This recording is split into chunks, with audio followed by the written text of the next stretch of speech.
ৰাভা দিৱসৰ দিনাই চৰকাৰৰ সমালোচনা অসম জাতীয়তাবাদী যুৱ ছাত্ৰ পৰিষদৰ কেন্দ্ৰীয় সভাপতি পলাশ চাংমাই। বিশ্বপ্ৰসাদ ৰাভাই জীৱিত কালত কৈছিল যে নাঙল যাৰ মাটি উঠাৰ।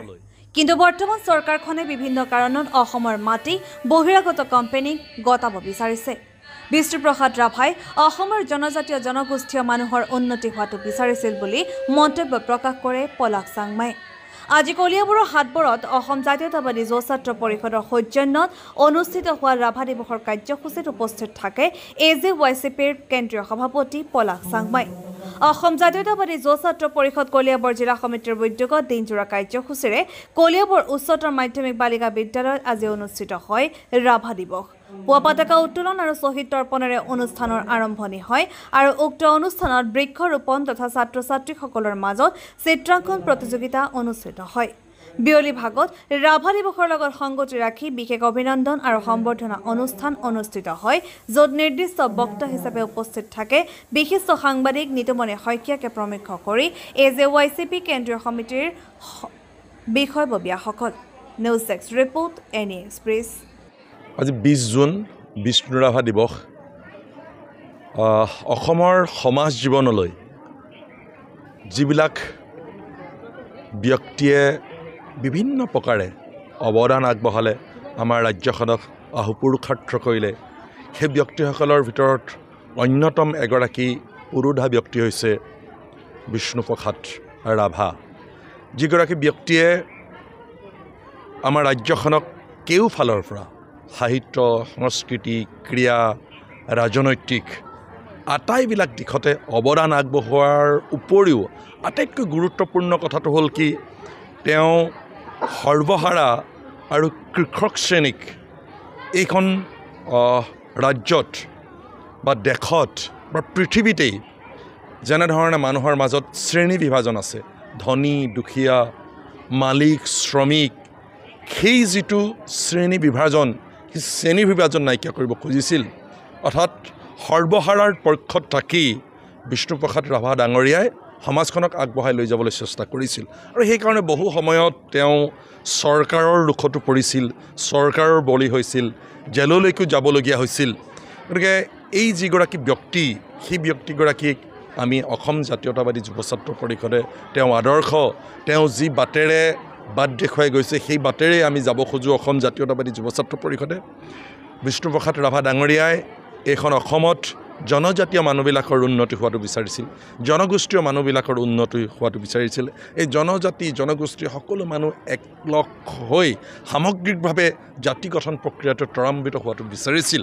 গতিকে সেই যি আদৰ্শ, সেই যি নীতি, সেই আদৰ্শ আৰু সেই নীতিকে সাৰোগত কৰি আমি অসম জাতীয়তাবাদী যুৱ ছাত্ৰ পৰিষদে আগবাঢ়ি যাব খোজোঁ। বিষ্ণুপ্ৰসাদ ৰাভা আজি আমাৰ মাজত নাই, কিন্তু তেওঁ যিবিলাক বিষয় জীৱিত অৱস্থাতে কৈ গৈছিল, তেওঁ কৈছিল যে নাঙল যাৰ মাটি তাৰ।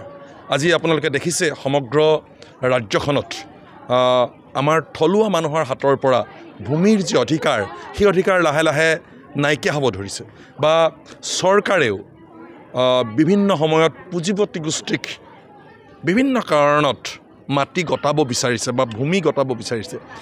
এনেবোৰ যিবিলাক বিষয়, এই বিষয়বিলাক বিষ্ণু ৰাভাই তাহানিতে বিৰোধিতা কৰিছিল যে মাটি বা ভূমিৰ অধিকাৰ কৃষকৰ হাতত থাকিব লাগে। সেইকাৰণে আমি অসম জাতীয়তাবাদী যুৱ ছাত্ৰ পৰিষদে এতিয়া কওঁ, এই যে ভূমিৰ অধিকাৰ কেৱল খিলঞ্জীয়া মানুহৰ হাতত থাকিব লাগে, অসমীয়া মানুহৰ হাতত থাকিব লাগে, বহিৰাগত আৰু প্ৰব্ৰজিত মানুহক ইয়াৰ পৰা বঞ্চিত কৰিব লাগে।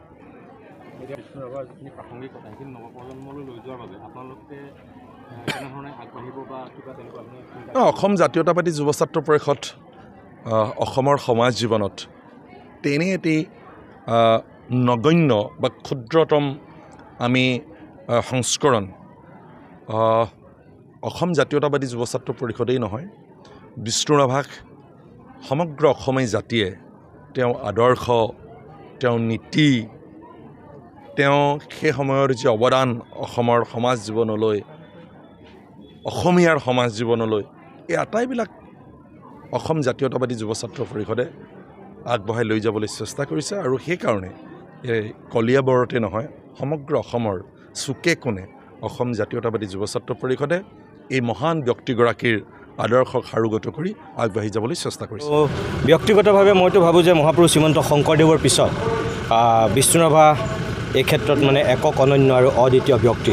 কাৰণ ইমান ভিন্ন ক্ষেত্ৰত তেখেতৰ বিচৰণ, মানে এনেকুৱা অসমীয়া আৰু দ্বিতীয়জন মই তেখেতৰ পিছত বিচাৰি নাপাওঁ। সেইকাৰণে মই উঠি অহা প্ৰজন্মটোক কৈছোঁ, যিহেতু কলিয়াবৰ অসম জাতীয়তাবাদী যুৱ ছাত্ৰ পৰিষদৰ উদ্যোগত আজি যি ইয়াত বিষ্ণুৰাভা দিৱস আৰু কীৰ্তি ছাত্ৰ ছাত্ৰীৰ সম্বৰ্ধনা অনুষ্ঠান অনুষ্ঠিত হৈছে, তাত মোৰ ছাত্ৰ ছাত্ৰীসকলক উদ্দেশ্যি সেইটোৱেই কওঁ যে আমি বিষ্ণুৰাভাক যদি হৃদয়ংগম কৰি সঁচাকৈ মন আৰু মগজুত সোমোৱাই যদি আমি অনুসৰণ কৰিব পাৰোঁ তেখেতৰ আদৰ্শখিনিক লৈ যাব পাৰোঁ, তেনেহ'লে আমি ব্যক্তি হিচাপেও ক'ৰবাত সফল হওঁ আৰু সামাজিকভাৱেও আমি এজন দায়বদ্ধ নাগৰিক হওঁ। দেশ সমাজৰ কাৰণে আমি নিজকে উৎসৰ্গিত কৰিব পাৰোঁ। আৰু বিষ্ণুৰাভাৰ আদৰ্শক সেইকাৰণে সকলোৱে হৃদয়ংগম কৰি মই ভাবোঁ অনুকৰণ কৰি আগবাঢ়ি যাব লাগে। ছাত্ৰ ছাত্ৰীয়ে অভিভাৱকেও মাৰ্কশ্বিটক বেছি গুৰুত্ব দিয়ে, চাৰ্টিফিকেটক বেছি গুৰুত্ব দিয়ে। আৰু মই ভাবোঁ যে আমাক নম্বৰ লাগিব, চাৰ্টিফিকেট এখন ভাল মাৰ্কশ্বিট প্ৰত্যেকগৰাকী শিক্ষাৰ্থীৰ কাৰণে খুবেই জৰুৰী প্ৰয়োজন।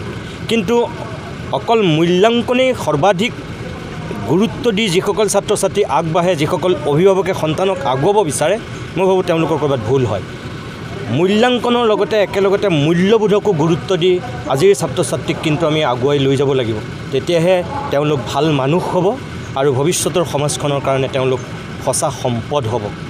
ৰেলৰ যেনেকৈ দুটা চিৰি অপৰিহাৰ্য, মই ভাবোঁ এজন শিক্ষাৰ্থীৰ বাবেও সৰুৰে পৰাই প্ৰকৃত মানুহ হ'বৰ কাৰণে এফালে মূল্যাংকন, আনফালে মূল্যবোধ, এই ৰেলৰ দুয়োটা চিৰিৰ দৰে সমানেই গুৰুত্বপূৰ্ণ। সেইকাৰণে ছাত্ৰ ছাত্ৰীসকলক মই মূল্যাংকনৰ লগতে মূল্যবোধকো গুৰুত্ব দিবলৈ আহ্বান জনাইছোঁ।